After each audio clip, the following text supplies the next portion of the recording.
So, good evening. I have pleasure in welcoming all the esteemed customers, the zonal heads, the regional heads, the heads of SMELF and the branch heads of Bank of Baroda to this unique webinar wherein the Executive Director of the bank is directly addressing the MSME borrowers.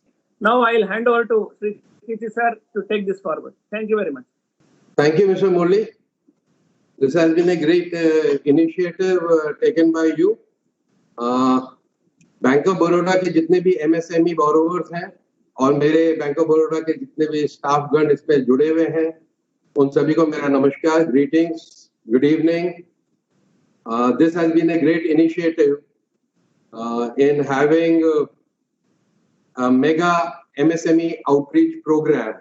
So we're just wondering how to go about it. All this time हम लोग कोशिश करते थे, जहाँ visit करते थे वहाँ पे MSME बोरोवर से इंटरेक्ट करते थे, लेकिन ये कोविड-19 के चैलेंज ने हम लोगों को भी बहुत कुछ सिखाया है.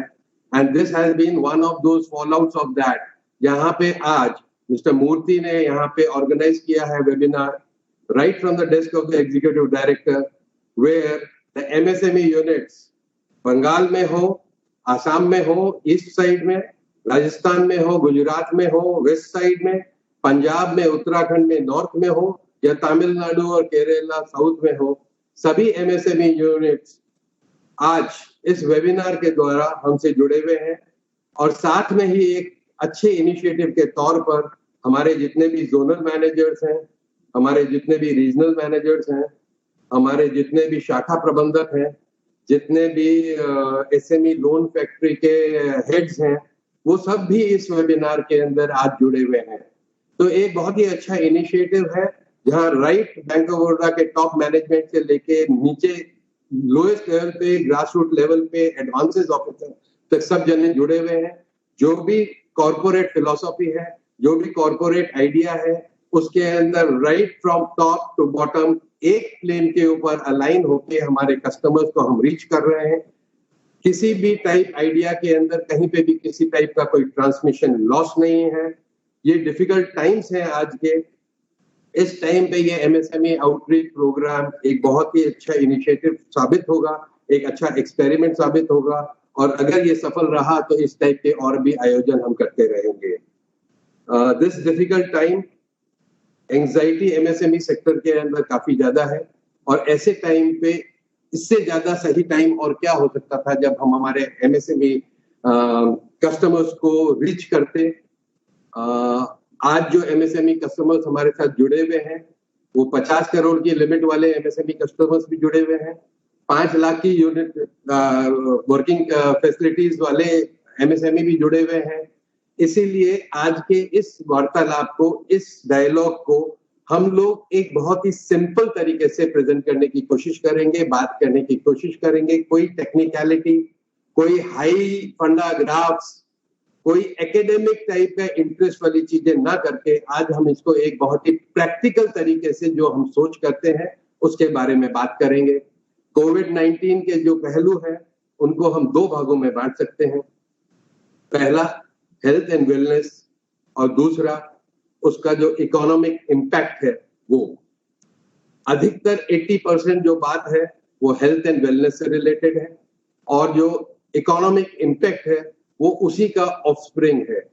तो लॉजिकली 80% हमको हेल्थ एंड वेलनेस की बात करनी चाहिए और 20% इकोनॉमिक इम्पैक्ट की.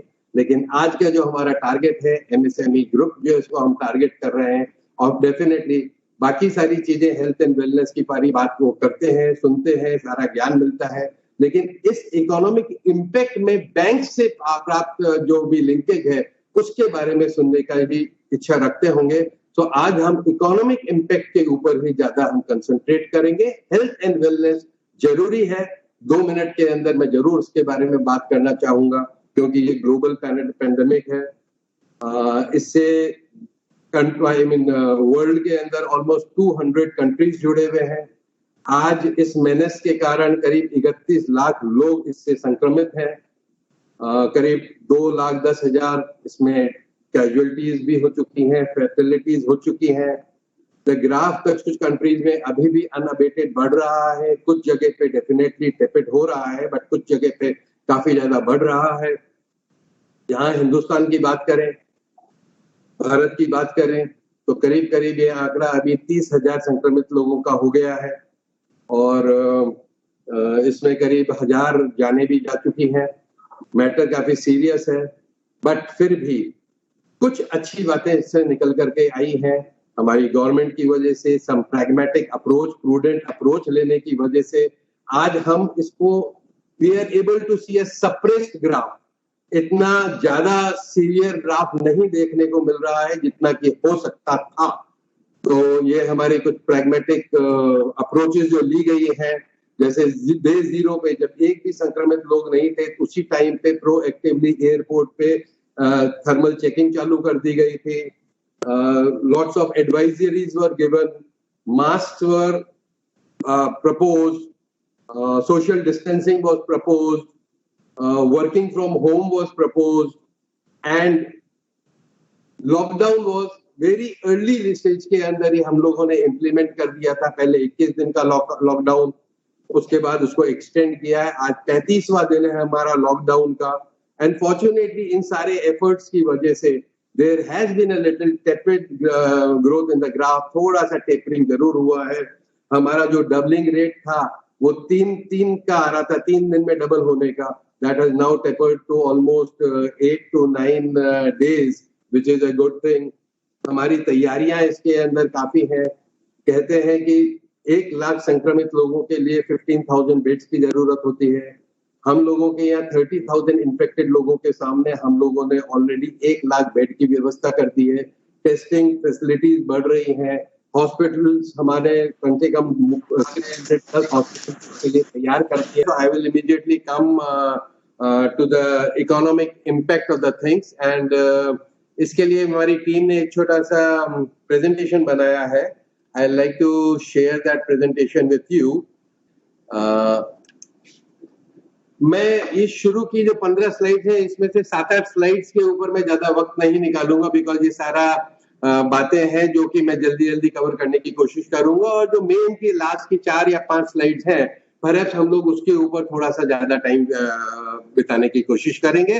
ये इकोनॉमिक इम्पैक्ट कोविड का जो बता रहे हैं, this is a global thing. आप देखेंगे पहला चार्ट जो राइट में दिख रहा है, चाइना का लास्ट कैलेंडर ईयर में करीब 6.1% की ग्रोथ थी, which has now been predicted to be reduced to 3%, क्योंकि इसका कोविड का इम्पैक्ट लास्ट क्वार्टर के अंदर उनके पास आया था। ये दिसंबर के फिगर्स हैं, इसलिए मार्च क्वार्टर के अंदर सीवियर डिस्ट्रप्शन था। There was a down slide, but over a period of time there is a V curve जो ऊपर जाएगा, and at the end of the calendar year it is expected कि उनका 3% का ग्रोथ होगा।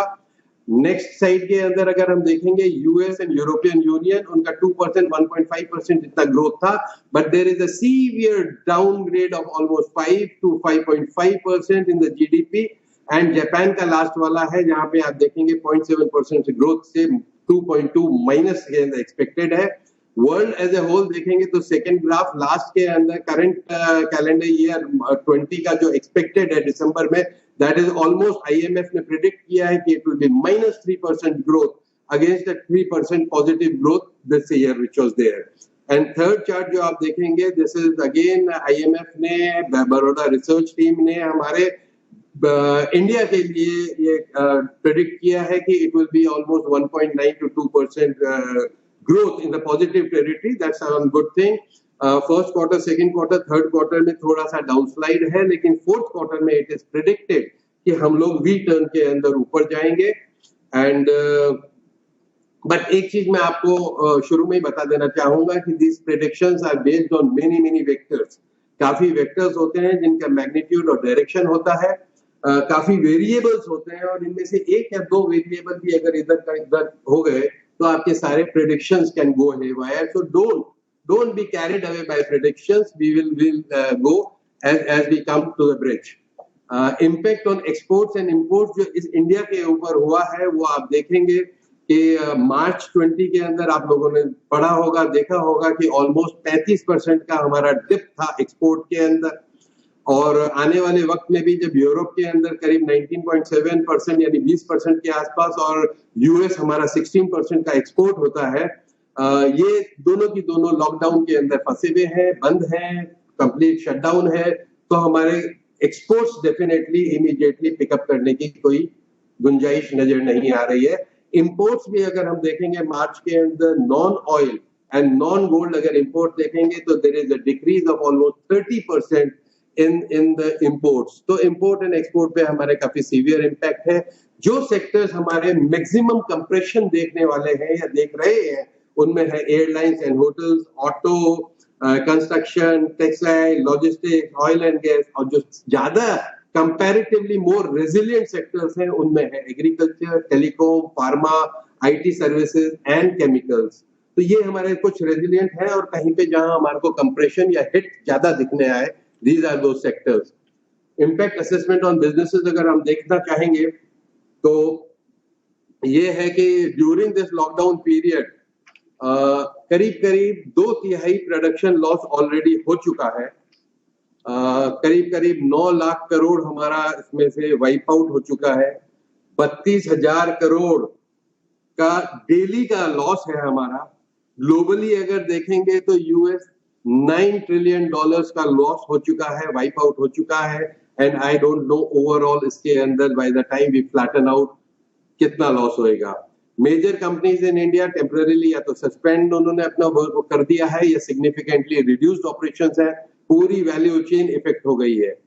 एक सर्वे जो 5,000 एमएसएमईज का किया था, ये पाया गया था कि 71% of them could not even pay the March salaries for their employees.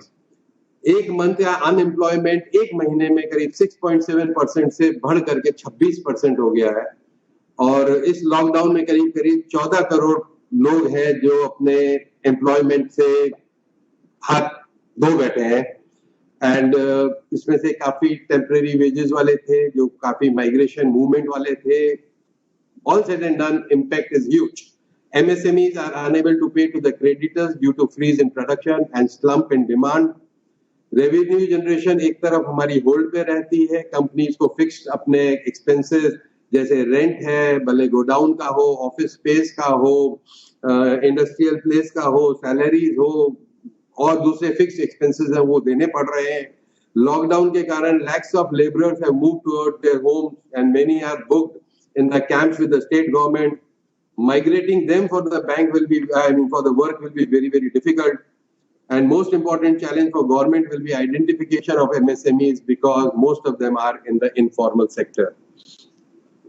But good part ये है कि आपने सुना होगा जब शुरुआत के अंदर हमारे प्रधानमंत्री ने, ऑनरेबल पीएम ने बोला था कि लॉकडाउन के टाइम पे जान है तो जहान है।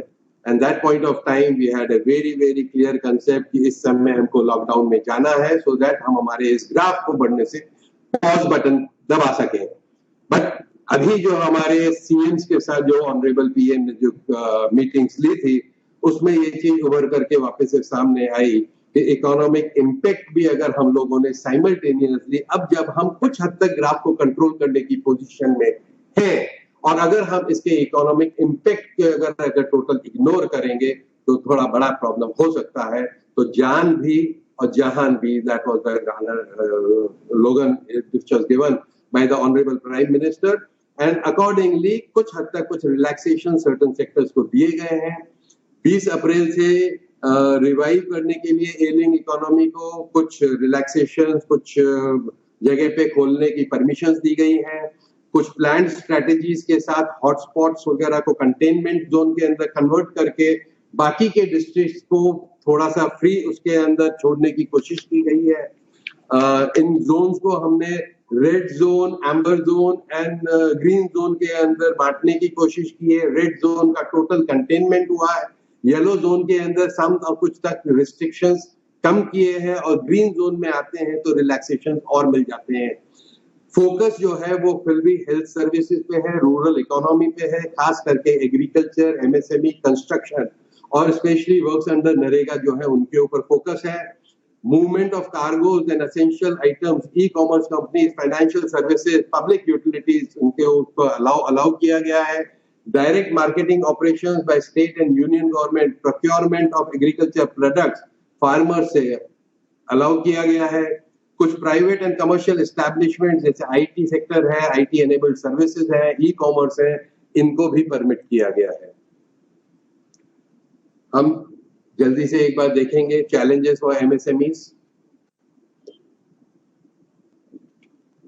वैसे तो ये आप लोगों को बताने की शायद हमारे एमएसएमईज को जरूरत नहीं है, बिकॉज दे नो कि उनको सामने चैलेंजेस क्या हैं, बट फिर भी लॉकडाउन है सब्सटेंशियली डिसरप्टेड एमएसएमई ऑपरेशन 3 कारणों से।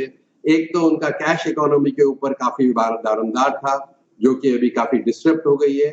Physical non availability of workers, अभी वर्कर्स अवेलेबल नहीं है। एंड तीसरा, जो रॉ मटेरियल वगैरह या ट्रांसपोर्ट इंफ्रास्ट्रक्चर था वो ही अवेलेबल अभी नहीं है।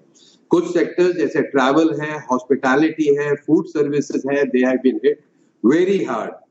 कंपैरेटिवली मैन्युफैक्चरिंग से सर्विस सेक्टर थोड़ा सा कम इफेक्ट हुआ है, except for travel and tourism and hospitality, जो मैंने पहले बात की है, क्योंकि उसके अंदर उनका इन्वेस्टमेंट एंड डेट लेवल थोड़ा कम है। लेकिन manufacturing sector will be hit very hard. खास करके कुछ सेक्टर्स हैं जो लेबर इंटेंसिव हैं, जैसे रियल एस्टेट है, इंफ्रास्ट्रक्चर है, ऑटो है, जेम्स एंड ज्वेलरी है। These are the sectors which are going to be hit hard. कुछ जो क्या कहते हैं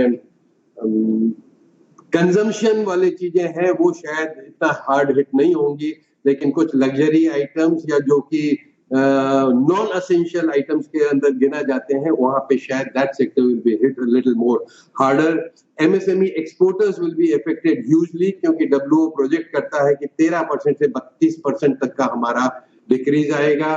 एंड एमएसएमईज का रॉ मटेरियल, खास करके अगर चाइना से जहां पे प्रोक्योरमेंट उस कंट्री से हो रहा है, तो सीवियर इम्पैक्ट आएगा, क्वालिटी इश्यूज आएंगे, फियर फ्रॉम कंटामिनेशन आएगा।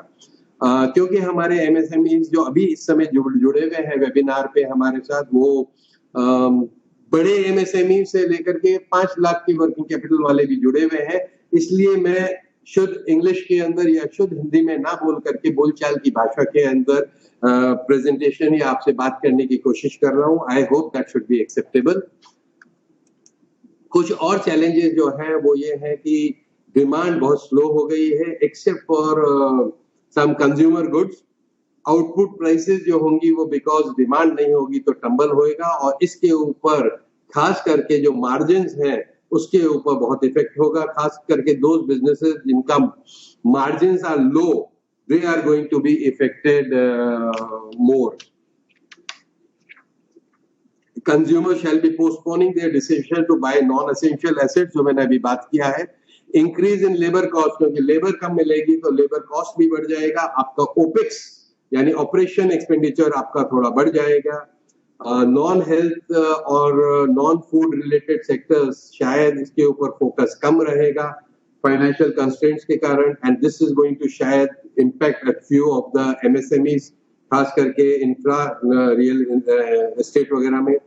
स्मॉल साइज की जो एमएसएमईज हैं वो सबसे ज्यादा हिट होंगी, बिकॉज उनके पास fresh infusion of equity, fresh infusion of funds की जो एल्बो रूम है, जो कैपेसिटी है, वो काफी रिड्यूस्ड है, और इस समय इक्विटी इन्फ्यूजन, कैपिटल इन्फ्यूजन की बहुत जरूरत रहेगी। एमएसएमईज जो क्या कहते हैं being leveraged and payment delays from large corporates, liquidity will be the key driver. मैंने अभी जैसे एक लेटर में देख रहा था, एक बड़ी कंपनी एशियन पेंट्स की जो सर्कुलेशन में घूम रही थी, जहां उन्होंने अपने पार्टनर्स को ये बोला था कि you are our valued partners, but because of this unprecedented events which are happening, आपके जो नॉर्मल पेमेंट टाइम साइकिल है उसके अंदर हम 30 दिन बाद ये पेमेंट दे पाएंगे। तो ये जो सप्लाई चेन के अंदर, जो डीलर्स के अंदर, जो आपका जो फाइनेंस बड़ी कंपनियों से भी अगर डिले होगा, तो एमएसएमईज के लिए लिक्विडिटी का एक बहुत बड़ा क्राइसिस होगा। और ये चैलेंजेस जो बात है, हम 50 चैलेंजेस की बात करेंगे, लेकिन अगर मुझे ये बोला जाए कि आप कोई भी 3 मेजर चैलेंजेस एमएसएमईज के लिए बोलिए, तो मैं बोलूंगा 1 liquidity, 2 liquidity, and 3 liquidity. So basically liquidity is going to be the major challenge for the MSME sector. इन चीजों को हेल्प करने के लिए गवर्नमेंट की तरफ से, आरबीआई की तरफ से और बैंक्स की तरफ से काफी कोशिशें हैं। मैं जल्दी से इसको करूंगा कि गवर्नमेंट ने कुछ हद तक इनडायरेक्टली कुछ आपको हेल्प करने की कोशिश की है इस क्राइसिस में, and that is by the deferments. कुछ आईटी एक्ट के अंदर बहुत सारी लास्ट डेट जो आपको नाउ करनी थी पे, आप देखेंगे साइट के अंदर now you can pay later. अच्छा, under central excise you can pay later defer किया है, deferment under insolvency and bankruptcy board, extension under foreign trade policy and आपका एफडीआई पॉलिसी के अंदर भी कुछ चेंज करके आपके अंदर बहुत सारे चेंजेस किए। These are all indirect non financial और अदर मैं कहूंगा indirect response to crisis deferment.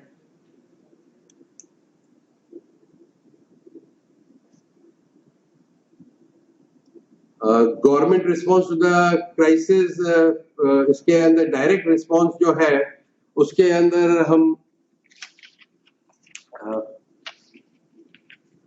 देखेंगे कि गवर्नमेंट ने एक स्टिमुलस पैकेज करीब 1,70,000 करोड़ का अनाउंस किया था and this was a very welcome step for the stimulus. इस 1,70,000 करोड़ के अंदर बॉटम ऑफ द पिरामिड जो है विमेन पीएमजेडीवाई अकाउंट है या फार्मर्स हैं, उनको एक कोशिश की गई थी कुछ स्टिमुलस पैकेज देने के लिए। प्रधानमंत्री गरीब कल्याण योजना के अंदर विमेन पीएमजेडीवाई बेनिफिशियरीज को 500 रुपए प्रति महीना 3 महीने तक देने की पेशकश की गई है। प्रधानमंत्री किसान योजना के अंदर भी दिया गया है। All in all construction workers and widows and बहुत सारे मिलाकर के करीब 31 करोड़ बेनिफिशरीज को 31,000 करोड़ का स्टिमुलस इसके अंदर दिया गया है। Apart from that various other points have been given. 18,000 crore tax refunds में दिया गया है। फ्री एलपीजी सिलेंडर्स आपको दिए जा रहे हैं। एसएचजीस की जो लिमिट है वो 10 लाख से बढ़ा करके 20 लाख कर दिया है। ऑर्गेनाइज सेक्टर्स के वर्कर के अंदर ईपीएफ कंट्रीब्यूशन 3 महीने के लिए गवर्नमेंट दे रही है। रिड्यूस रेट ऑफ इंटरेस्ट आपको दे रहे हैं। Various post suggest that government have come up with a stressed assets fund for MSMEs to be given by the way of equity, quasi equity. Central government is said to be working on specific और central government and state governments और भी इसके ऊपर work कर रही है। कुछ package आने के लिए स्टेट गवर्नमेंट्स ने दिए हैं। बिहार गवर्नमेंट ने अपने जो कंस्ट्रक्शन वर्कर्स हैं उनके अकाउंट में कुछ दिया है। राजस्थान गवर्नमेंट ने दिया है। Gujarat government, state governments are also working on the different packages. RBI ने कुछ मेजर्स लिए हैं ग्रोथ को और लिक्विडिटी को इम्प्रूव करने के लिए। ये थोड़ा सा टेक्निकल है लेकिन मैं इसको जल्दी से इसलिए बताना चाहूंगा, ये इंपॉर्टेंट है हमारे एमएसएमई सेक्टर को ये मालूम करना कि ये लिक्विडिटी क्रिएट करने के लिए आरबीआई यथासंभव प्रयास कर रहा है। और ये किस तरीके से लिक्विडिटी आती है जल्दी से मैं बताऊंगा। आरबीआई ने 75 बेसिस पॉइंट रेपो रेट के अंदर अपना मार्च के अंदर किया था। ये रेपो रेट आजकल एमएसएमई वाले जितने भी अकाउंट हमारे हैं they are all linked with the repo rate, external bank rate repo के। तो रेपो के अंदर जैसे ही रेट में कमी होती है ऑटोमेटिकली आपका ट्रांसमिट हो जाता है। रेट ऑफ इंटरेस्ट आपकी सीधे सीधे एमएसएमई अकाउंट के अंदर कम हो जाती है। So this is a very welcome step which was taken by RBI.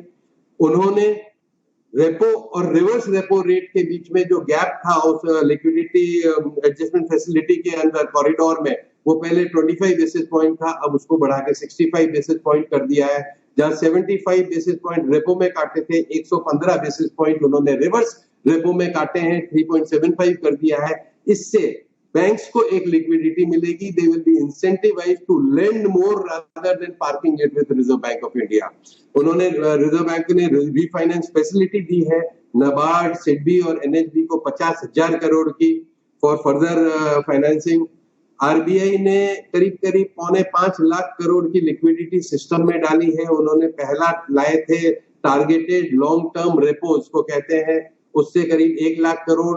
Then टीएलटीआरओ 2 लाए, उससे अनदर 50,000 करोड़ यानी 1.5 लाख करोड़ की लिक्विडिटी उन्होंने सिस्टम में टारगेटेड लॉन्ग टर्म रेपो से लाने की कोशिश की है। फ्रेश रेपो ऑपरेशन अभी कल ही उन्होंने म्यूचुअल फंड्स उसके लिए भी दिखाया है, तो सिस्टम में फिर 50,000 करोड़ की लिक्विडिटी आएगी।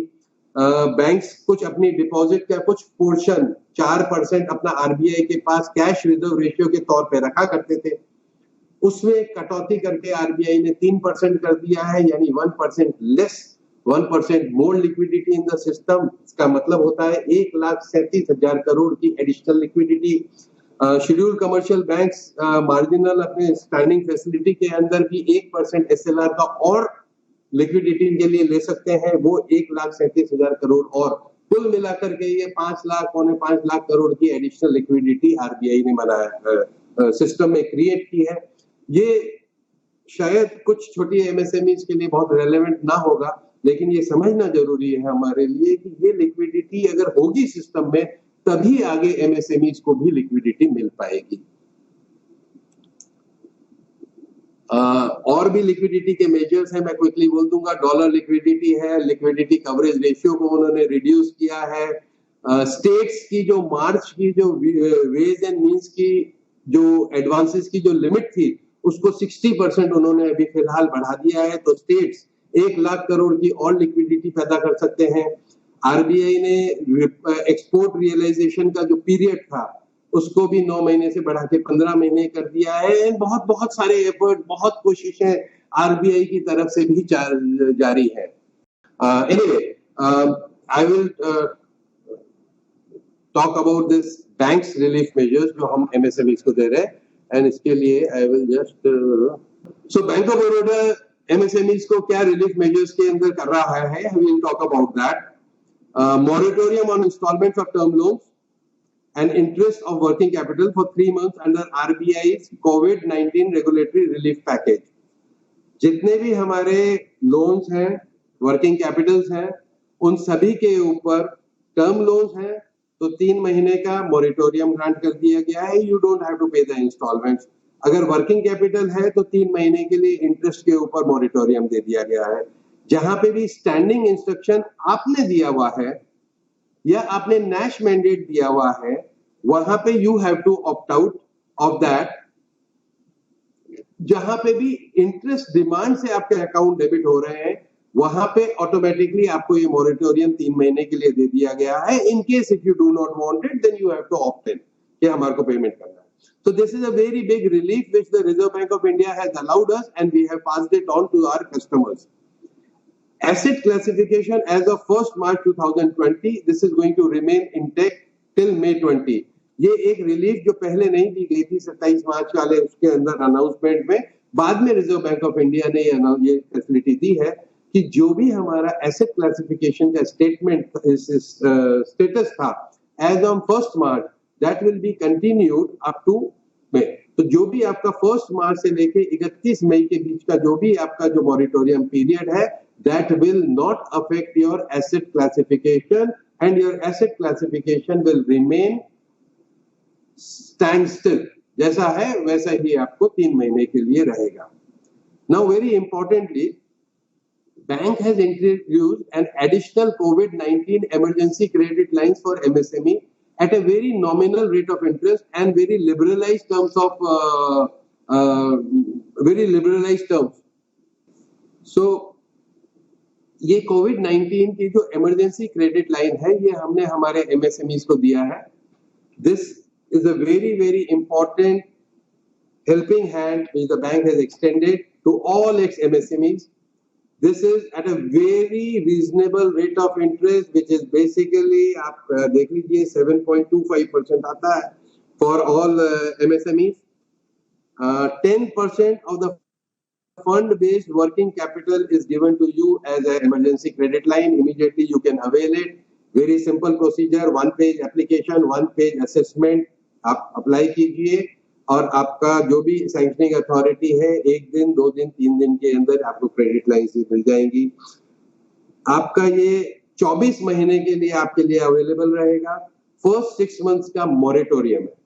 You don't have to pay except for the interest part of it. You don't have to pay. Remaining part के अंदर 18% में EMI के तौर पे आपको रिपे करना है। So this is a elongated, ये नहीं है कि 3 महीने के खत्म होते ही आपको रिपेमेंट करना है। This 10% is for 24 months which you have to repay after 6 months. तो 6 महीने खत्म हो जाने के बाद आपको 18 महीने के अंदर इसको पे करना है। एंड इसमें आपका जो है मार्जिन निल है, कोई प्रोसेसिंग फीस नहीं है। जो भी आपका 10% वर्किंग कैपिटल का जो भी 10% बनता है वो विदाउट मार्जिन आप यू कैन यूटिलाइज इट। आपके बुक डेट्स वगैरह के अंदर 3 महीने का इसके अंदर एक्सटेंशन प्रोवाइड किया गया है। आप SMA 2 के अलावा जो भी स्टैंडर्ड अकाउंट्स हैं, भले वो SMA 0 में है, भले SMA 1 में है, उनको ये फैसिलिटी अवेलेबल है। Next is focus on one time restructuring window available to MSMEs। ये एक बहुत ही इंपॉर्टेंट चीज है जो मैं आपसे अभी बात करने जा रहा हूं। रिजर्व बैंक ऑफ इंडिया ने उन सभी MSMEs के लिए एक टाइम की विंडो अवेलेबल कराई थी जो अकाउंट 1 जनवरी 2020 को स्ट्रेस में थे, भले वो SMA 0 में थे, SMA 1 में थे या SMA 2 में थे। एज ऑन 1 जनवरी 2020 जो अकाउंट MSME अकाउंट स्ट्रेस में थे, उन सभी के लिए एक restructuring window one time reserve Bank of India ने एक्सटेंड की थी, which will be available till December 2020। And ये 1 जनवरी इसलिए क्योंकि कोविड-19 की वजह से स्ट्रेस लेवल बढ़ गए हैं, लेकिन स्ट्रेस लेवल हमारे कोविड-19 के पहले भी कुछ हद तक एग्जिस्ट कर रहे थे। इकोनॉमी में हेडविंड्स थी, कुछ मॉडरेशन था, कुछ सेक्टर्स रील कर रहे थे जैसे auto and auto ancillary for an example. तो स्ट्रेस में MSME सेक्टर पहले भी था, दिसंबर महीने में भी था, लेकिन अब आकर के मार्च के महीने में ये सीवियरिटी बढ़ गई है।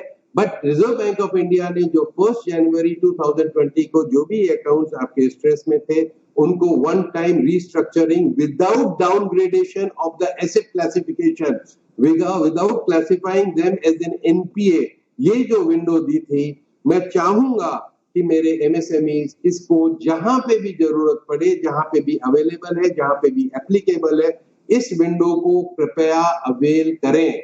इस समय ये और भी रेलेवेंट हो जाता है कि आप रीस्ट्रक्चरिंग करें। एंड मेरे क्योंकि सारे के सारे हमारे बैंक ऑफ बड़ौदा के शाखा प्रबंधक, रीजनल मैनेजर्स और जोनल मैनेजर्स भी इस वेबकास्ट में जुड़े हुए हैं, इसलिए हम एक ही प्लेन पे ये बात कर रहे हैं। जो भी एलिजिबल है, जहां पे भी कोई डाइवर्जन फंड नहीं है, जहां पे भी यूनिट बंद नहीं है, ऑपरेशंस चल रहे हैं, भले लो की पे चल रहे हैं, वहां पे आप रीस्ट्रक्चरिंग के लिए अप्लाई कीजिए। अगर वायबल होगा, अगर पॉसिबल होगा, तो हम आपको जरूर मदद करके इन अकाउंट्स को रीस्ट्रक्चर करेंगे। और रीस्ट्रक्चरिंग के अंदर आपको मोरेटोरियम भी कुछ हद तक मिलेगा। We can go in for a deep restructuring. आपका इंटरेस्ट वाला portion we can carve it out as funded interest term loan, FITL। आपका अगर कुछ किसी हद तक DP नहीं आ रहा है, स्टॉक्स वगैरह रिसीवेबल्स पे कुछ अगर कवर नहीं हो रहा है, तो उतने पार्ट को हम WCTL बना करके भी कर सकते हैं। लेकिन जहां पे भी जिस MSME यूनिट को लगता है कि उसकी यूनिट वायबल है और स्ट्रेस में कुछ परिस्थितियों वश है, और अगर उसको ये सपोर्ट मिले रीस्ट्रक्चरिंग का, तो वो वापस वायबल बन सकती है। मेरा उन सभी अपनी MSME यूनिट से निवेदन रहेगा, kindly ask your, request your branch manager, शाखा प्रबंधक, SME लोन फैक्ट्री के जो हेड्स हैं, रीजनल मैनेजर, उन सभी को आप रिक्वेस्ट कीजिए। जहां पे भी वायबल होगा, जहां पे भी फंड्स डाइवर्टेड नहीं पाए जाएंगे और यूनिट्स लंबे टाइम से क्लोज नहीं है, लोग की ऑपरेशन चल रहे हैं, उनको हम यथासंभव मदद करके आपको रीस्ट्रक्चरिंग करके देंगे। बिकॉज ये एक बहुत अच्छी लाइफलाइन है जिसको हमारे MSMEs को इस समय यूटिलाइज करना चाहिए।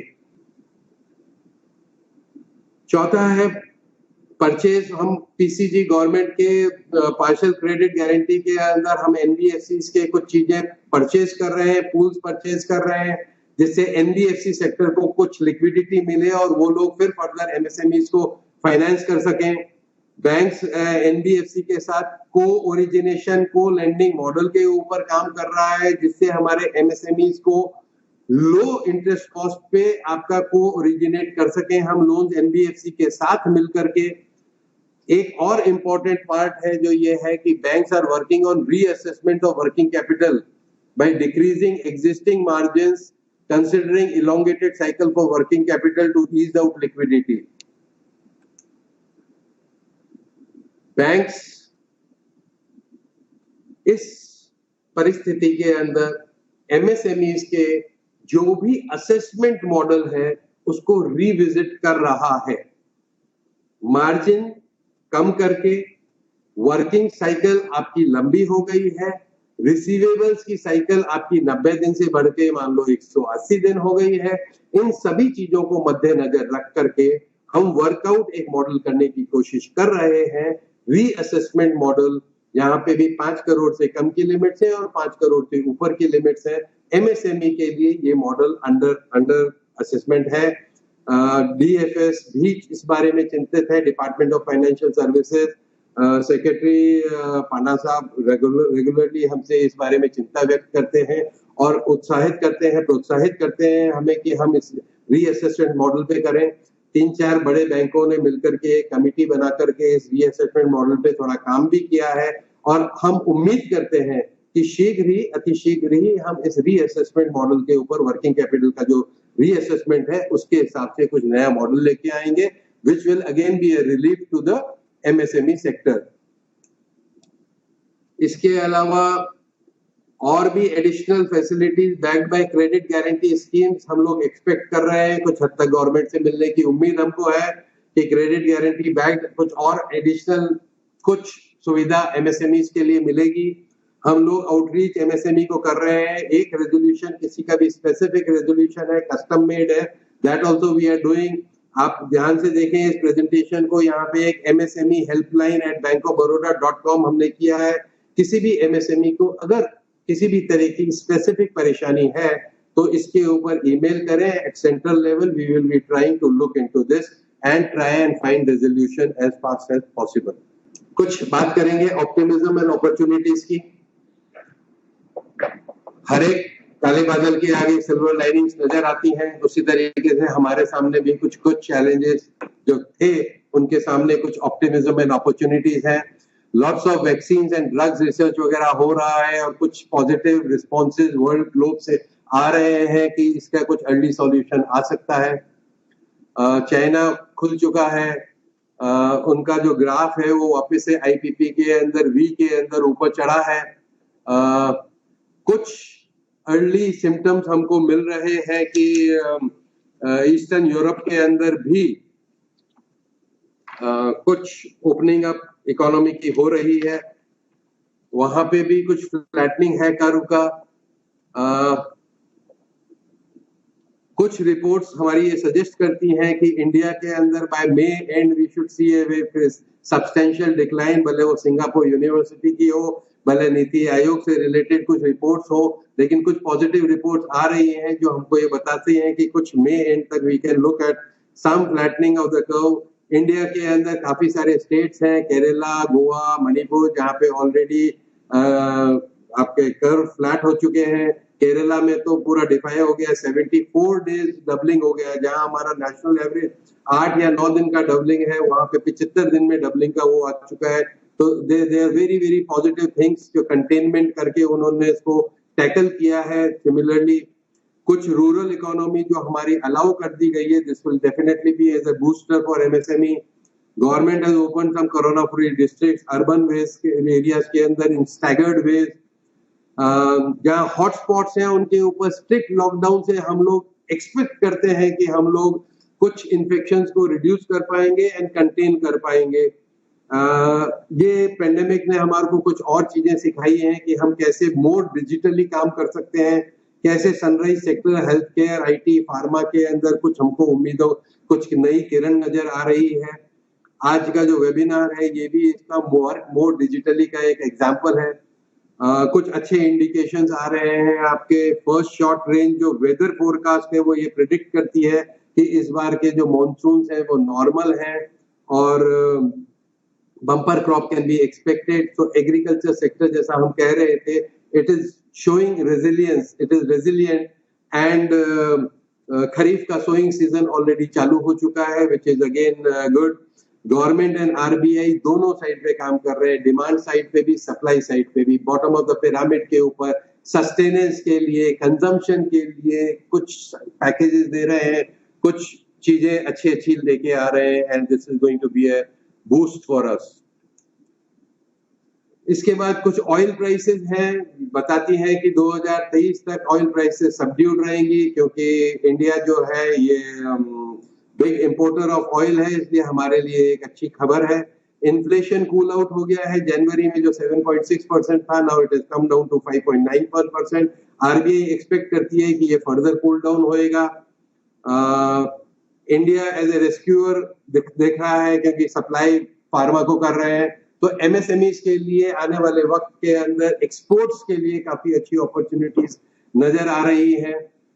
Opportunities Indian export के लिए because of the realignment of the global supply chain away from China. China से हट करके जो भी हमारी सप्लाई चेन्स थी, तो उसके अंदर अपॉर्चुनिटीज इंडिया से नजर आता है। लेकिन इंडिया से अगर कोई सप्लाई चेन वाया चाइना जाती है तो that is a mark of caution. लेकिन काफी सारी बिजनेसेस एक्सपेक्टेड है चाइना से बाहर मूव करेंगी।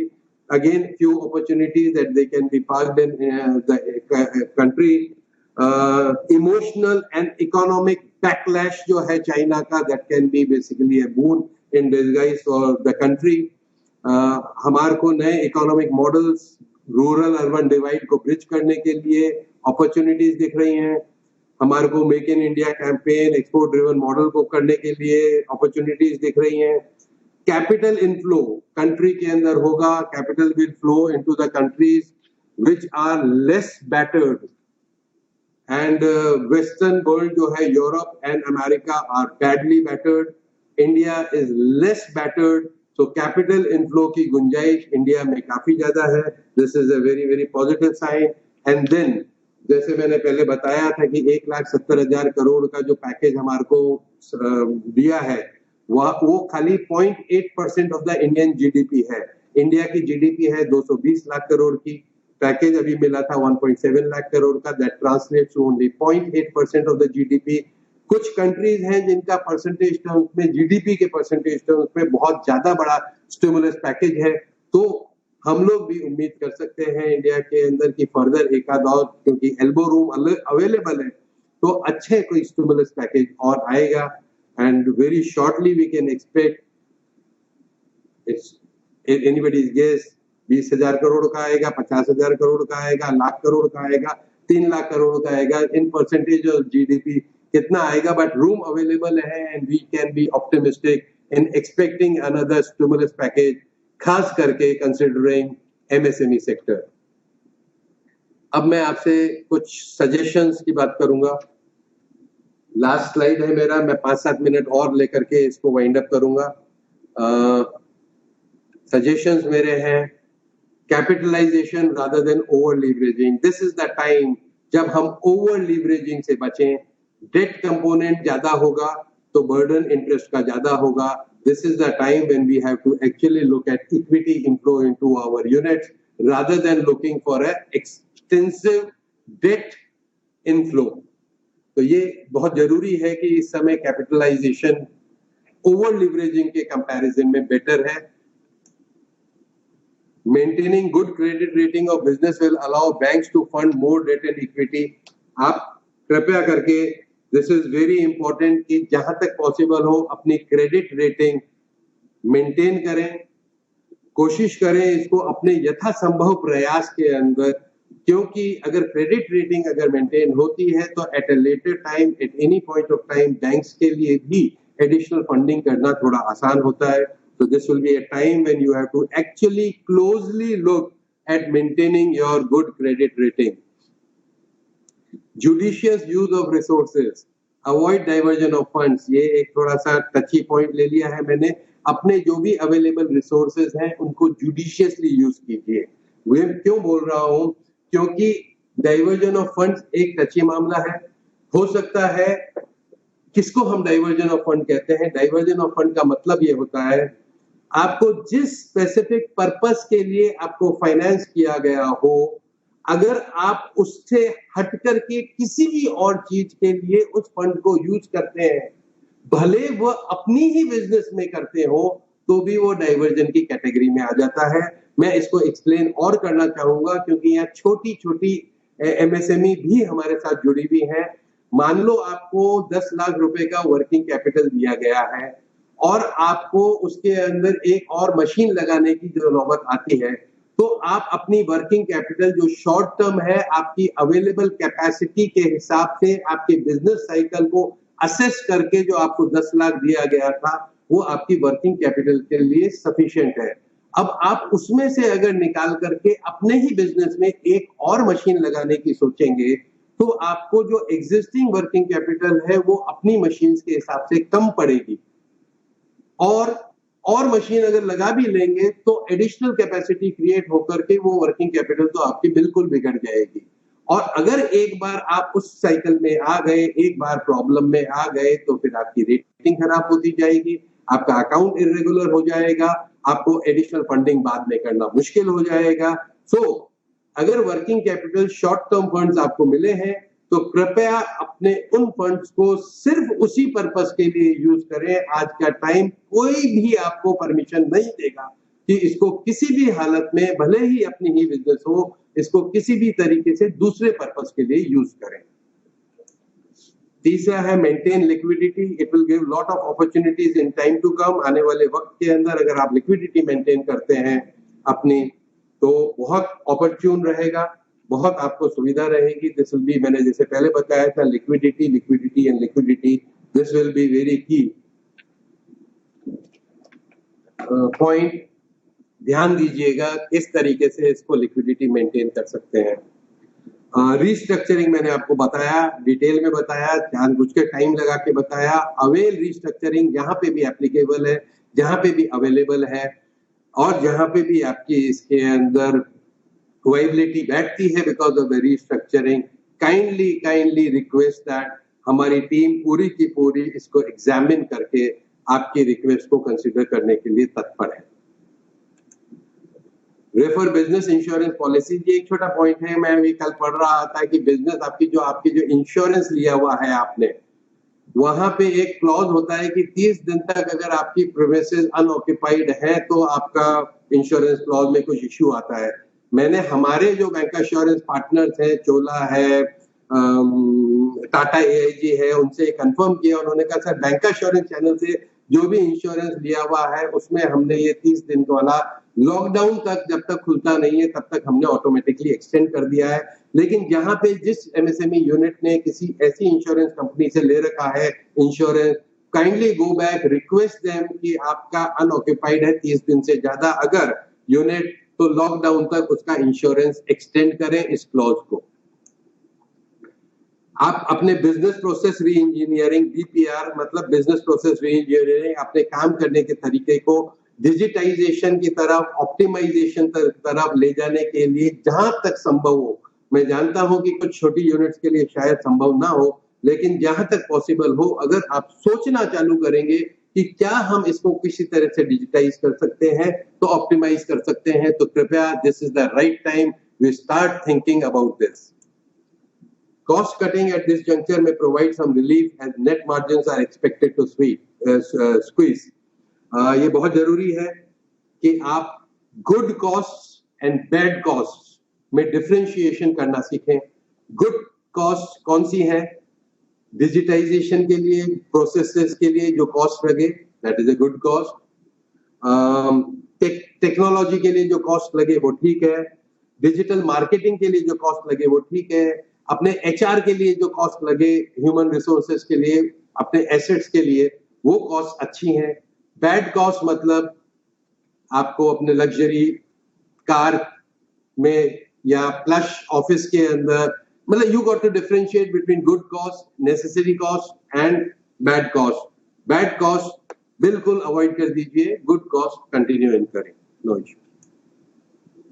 कैलकुलेटेड रिस्क लीजिए, this is the right time and you can look at calculated risk, but आपकी MSME को नेक्स्ट लेवल तक ले जाने के लिए, लेकिन कभी भी गैम्बल नहीं कीजिएगा इसको।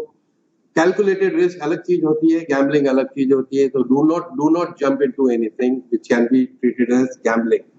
Focus on your core expertise, अपने कोर एरिया के ऊपर, एक्सपर्टाइज के ऊपर कीजिए। Don't be emotional about non core business. जो एक्टिविटी कोर बिजनेस आपकी लगी हुई थी उसके साथ अभी जुड़ी है, इवॉल्विंग सेक्टर्स है, हेल्थ केयर, फार्मेसी, उसकी तरफ देखिए, अगर कहीं अपॉर्चुनिटी मिलती है तो उसमें निकलने के लिए। Utilise these days to upgrade the skill set of your workforce, अपने वर्कफोर्स का स्किल सेट अपग्रेड करने के लिए किस तरीके से आप इसको यूटिलाइज कर सकते हैं वक्त को। लेट कोविड-19 टाइड रिसीड, ये टाइड है, एक ज्वार भाटा आया हुआ है, इसको हम इसी के अंदर स्विम करके किसी दूसरी जगह सेफ पहुंच जाने की कोशिश ना करें। टाइड आया है, टाइड रिसीड भी करेगा। जब टाइड रिसीड करे उस टाइम हम कुछ नए डिसीजंस लेंगे। अभी इस समय कोई नया मेजर डिसीजन लेने के लिए ना तत्पर रहे, इसको वेट करें, कोविड का टाइड थोड़ा रिसीड करेगा, उसके बाद इसके ऊपर कुछ अमल करें।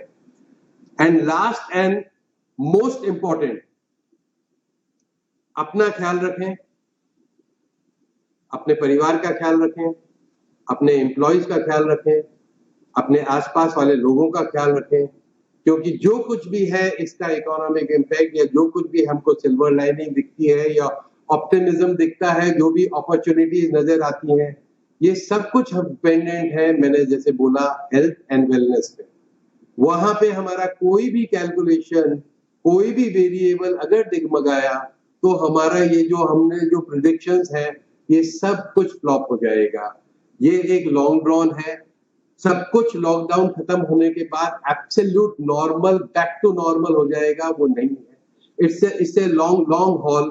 Late us be prepared for it. Even अगर लॉकडाउन खत्म भी होता है तो सोशल डिस्टेंसिंग मेंटेन करना है। मास्क आपको 2022 तक पहनने के ऐसा इंडिकेशंस है कि आपको मेंटेन करने हैं। सैनिटाइजर, सैनिटाइजेशन, हाइजीन, ये सब कुछ मेंटेन करते हुए ही हमको इसको स्टॉप करना है।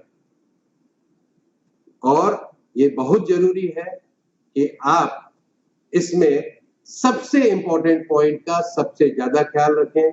अपना ख्याल रखें, अपने अड़ोस पड़ोस, अपने परिवार का, सबका, जैसे मैंने बोला, सबका ख्याल रखें। और लास्ट मेरा एक सजेशन है, ये जो आपका बैंक है, जो आपकी वर्कफोर्स है, जो इस कोविड-19 के मैनेज के अंदर भी रात दिन ब्रांच में जाकर के अपने कस्टमर्स की सर्विस कर रहा है, अपने उन बैंक कर्मचारियों के लिए प्रार्थना कीजिएगा, उनकी वेलबींग के लिए भी प्रार्थना कीजिएगा। They are the corona warriors. आपकी सर्विस के लिए वो सदा तत्पर है और उनकी वेलबींग के लिए भी एक छोटी सी आप प्रार्थना करेंगे। यही मेरा आपसे रिक्वेस्ट है। आई थिंक इसके साथ मैं यहाँ पे एंड करना चाहूंगा। 5 बज गए हैं एग्जैक्टली, तो I will stop here and I will ask Mister Murthy to take over from here. Question answers. Okay. तो आपके चैट बॉक्स में अगर कुछ क्वेश्चंस हैं, if you want me to answer them, I am ready to answer them. So ये chat box हमने जो facility दी थी, this was जो भी क्वेश्चंस, जो भी मन में शंकाएं, इस मैसिव के साथ हमारा कितना इस पे पार्टिसिपेशन हुआ, can you get the figure? इस वेबिनार के अंदर मेरे ख्याल से एक रिकॉर्ड पार्टिसिपेशन रहा है। 32,900 के आसपास का फिगर, जो लोग जुड़े हुए हैं, जो लोग सुन रहे हैं, उनका फिगर ये आंकड़ा दिया है। हमने इसके अंदर एक फैसिलिटी दी थी कि chat box while we are talking, अगर किसी के मन में कोई शंका है, कोई भी डाउट है, कोई क्वेश्चन है which you would be wanting to answer, तो उसके अंदर चैट बॉक्स में डाल सकते हैं। कुछ क्वेश्चंस हम लोग आंसर करने की कोशिश करेंगे, लेकिन मैं देख रहा हूँ यहाँ पे 20,000 क्वेश्चंस आ गए हैं, सभी को तो एड्रेस करना मुश्किल है, लेकिन इस एमएसएमई हेल्प डेस्क के माध्यम से हम इनको सेग्रीगेट करने की कोशिश करेंगे। जो जनरल टाइप के रिपीटेड क्वेश्चंस हैं, उनका हम एफएक्यू बना करके आप सभी को मेल करने की कोशिश करेंगे। जो स्पेसिफिक टाइप के, specific to the limited MSME के हैं, उनको हम डायरेक्टली एड्रेस करने की कोशिश करेंगे। कुछ क्वेश्चंस जो आए थे, इन्होंने प्रिंट मुझे निकाल करके दिया है। एक है, what is covid line of credit scheme and whether it is applicable. तो ये है कि कोविड-19 लाइन ऑफ क्रेडिट, मैंने आपको अभी इसी मेरे वेबिनार के अंदर, बाय द टाइम जब तक ये मेरे ख्याल से क्वेश्चन आया था, तब ये इसके क्वेश्चंस थे। I have been able to answer that question. And how much loan under कोविड-19 will be available and what is the rate of interest? Mr. Rahul Kumar from Jabalpur, he has asked this. ये कोविड-19 के अंदर 10% of your fund based working capital, वो भी मैंने उस time बता दिया है। और रेट ऑफ इंटरेस्ट जो है वो रेपो से लिंक्ड है। Bank rate, bank repo linked rate which is 7.25 at the moment. एक और क्वेश्चन आया है Mr Manoj Gupta from Kota. I have availed term loan of 10 lakhs. Whether I am eligible for COVID-19 scheme? आपका फंड बेस्ड वर्किंग कैपिटल, जहां पे भी fund based working capital है 10% of that is available, क्योंकि आपकी वर्किंग कैपिटल नहीं है इसलिए आपको इसमें एलिजिबिलिटी नहीं है। What is the period for repayment of the limits under कोविड-19? आपका 2 साल का रिपेमेंट पीरियड है। पहले this question has been asked by Ruchi from New Delhi. इसके अंदर 2 साल का आपका रिपेमेंट पीरियड है। आपको 6 महीने का मॉरेटोरियम अवेलेबल है। Interest will be service when charge, but आपका repayment starts after 6 months for a period of 18 months under EMI. What are the key features of one-time restructuring? ये मिस्टर संजीव कुमार ने रायपुर से पूछा है। one-time restructuring को मैं काफी डिटेल के अंदर आपसे बात कर चुका हूँ। जो भी अकाउंट आपके 1 जनवरी 2020 को स्ट्रेस में थे, वो अकाउंट आपके रिस्ट्रक्चरिंग के लिए एलिजिबल है without downgrading of the classification. उनको एनपीए में क्लासिफाई करने की जरूरत के बिना उसमें आपको मॉरेटोरियम भी मिल सकता है। उसके अंदर आपको फंडेड इंटरेस्ट टर्म लोन, आपका जो इंटरेस्ट है उसको हम टर्म लोन में कन्वर्ट कर सकते हैं। आपका जो भी डीपी नहीं निकल रहा है उसको वर्किंग कैपिटल WCDL में कन्वर्ट कर सकते हैं, एंड सो फोर्थ। इसके लिए आप हमारी नियरेस्ट जो भी आपकी ब्रांच है आप उसको कांटेक्ट करेंगे, और otherwise we will be contacting you. Whether this restructuring will have any impact on my credit rating bureau score? इसके ऊपर आपका कोई क्रेडिट रेटिंग के अंदर इम्पैक्ट नहीं आएगा। This is asked by Mrs Patel traders from Bhilwara. Gaganpreet from Jalandhar is asking, I have availed Mudra loan of 10 lakhs. Can I avail further 10% or 25% under this scheme? आपका मुद्रा लोन 10 लाख का है, अगर term loan है या working capital है, working capital है तो आप कोविड-19 अवेल कर सकते हैं 10% ऑफ दैट। अभिजीत कुमार सहारनपुर से पूछते हैं, is MSME units are expecting a stimulus package under कोविड-19? मैंने अपने प्रेजेंटेशन के अंदर ये बात करने की कोशिश की है कि MSME units can expect, this is something which we all are expecting, and we will be very happy to have this sort of stimulus package because everybody is worried. MSMEs are the backbone of the Indian economy, or they are the worst hit in this COVID-19. तो सबसे ज्यादा support हम लोग चाहते हैं MSME को, and emotionally also we are thinking passionately for doing something for MSMEs. Not only Bank of Baroda, but I must confess that even the government, even the Reserve Bank of India, everybody is worried about MSME. So yes, definitely you can expect a stimulus package for MSMEs.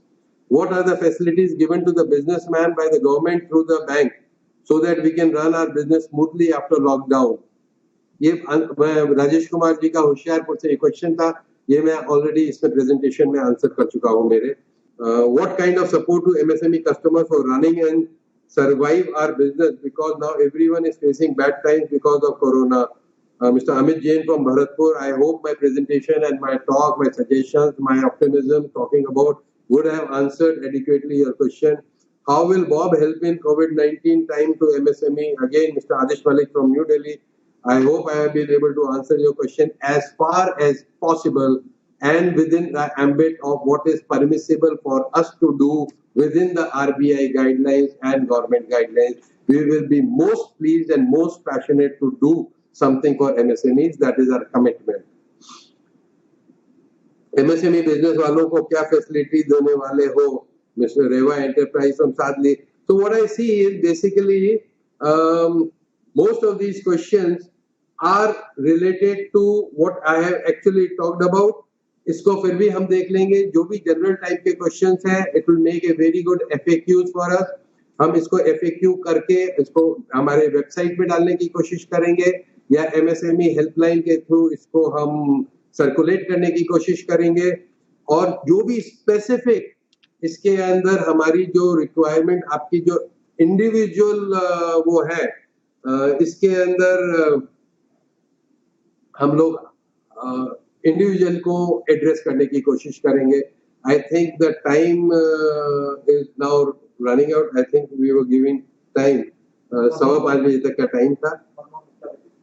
तो can you get Mr Manmohan Gupta? I hope this should be useful, but otherwise agar if this is, we can ask for a rating on this type of a webinar. If it has been useful, we can have more of these. But this has been almost a record thing. I think first time in the industry this would be happening, where almost 32,900 people have been connected on the webinar.